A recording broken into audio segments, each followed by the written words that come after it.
এখন একটা মিডল টার্মের অঙ্ক করবো। মিডল টার্ম মানে হচ্ছে আমরা যদি একটা নিই, ধরো যেটার পাওয়ার হচ্ছে অড হলে কী হবে?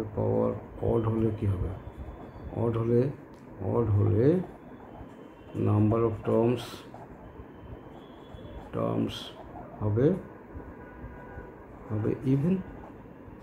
ইভেন।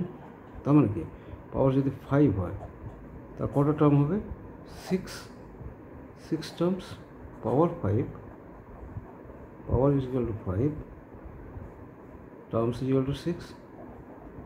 তো 6-এর কী হবে? আমি আগে বলেছি টু দুটো মিডল টার্ম। আর পাওয়ার যদি ইভেন হয়, ধরো 8, তাহলে টার্ম হবে 9, তাহলে 4 1 4। তো মিডল টার্ম একটা 1 মিডল টার্ম। তো এর একটা এক্সাম্পল করবো।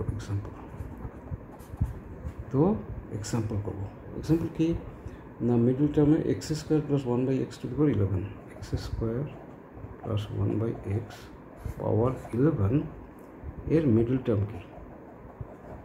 Middle term. ওকে, এটা মিডল টার্ম। এটা 11 আছে, তার মানে how many terms it has? 11 + 1 = 12 টার্মসের মিডল টার্ম কটা হবে? দুটো হবে, তাই না? ধরো 5 2, দুটো মিডল টার্ম হবে, তাই না? এদিকে সমান ওদিকে সমান, মাঝখানে দুটো, তো দুটো মিডল টার্ম হবে। এক্ষেত্রে আমরা কি বলেছি যে n + 1/2 একটা হবে, আর n + 3/2 একটা হবে। এই দুটো মিডল টার্ম, ঠিক আছে? তো এখানে n কত? 11 + 1/2, তার মানে 12/2, মানে 6, আর 11 + 3/2 7। তাহলে 6th টার্ম 7th টার্ম আমরা বের করবো, সেটাই হচ্ছে middle term.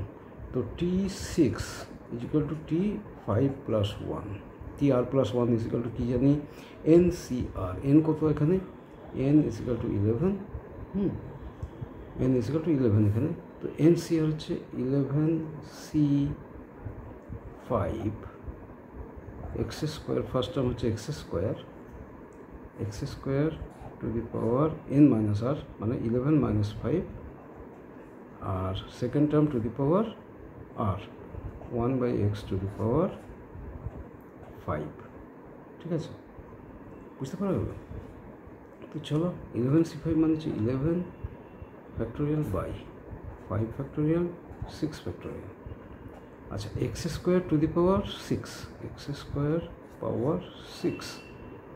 R 1/x power 5 is equal to 11 10 9 8 7 6 factorial by 5 factorial 6 factorial। এখানে কি x পাওয়ার 12 into 1/x পাওয়ার 5, x পাওয়ার 12 into 1/x পাওয়ার 5, এটা উপরে গেলে মাইনাস হয়ে যাবে। ঠিক আছে, এটা করি। 5টাকে লিখে দিই এখানে, 5 4 3 2 into 1 লেখার দরকার নেই।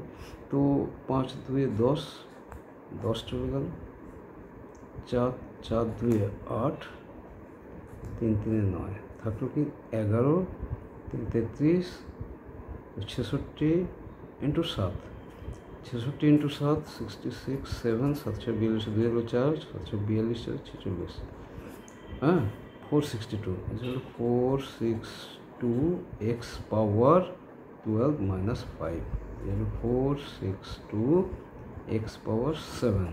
এটা একটা হলো 462 x পাওয়ার 7 হলো। এইবার আরেকটা বেরোবে, কারণ আমাদের দুটো আছে, T5 + 1 বের করলাম, আরেকটা হবে T7 মানে হচ্ছে T6 + 1। T7 is equal to T6 + 1 is equal to 11CR, 11C6 হলো। ফার্স্ট টার্ম হচ্ছে x square to the power 11 minus 6, হ্যাঁ, x square to the power 11 minus 6 আর 1/x to the power 6, 1/x to the power 6। এটা simplify করলে আসবে 462x two the পাওয়ার 4। এখানে দেখো এটার ভ্যালু আসবে 462, হ্যাঁ, কিন্তু এটার ভ্যালু হবে দেখো এক্স পাওয়ার 2, 11 মাইনাস 6 কত 5, 2 পাওয়ার 5 মানে এক্স টু দি পাওয়ার 10 আর 1/x power 6 equal to 462 X power 10 minus 6 মানে 4। দেখো দুটো আসছে, একটা হচ্ছে এক্স পাওয়ার 7, দুটোর কোএফিসিয়েন্ট সেম হবে, দুটো মিডল টার্ম, একটা এক্স পাওয়ার 7 হবে, একটা এক্স পাওয়ার 4 হবে।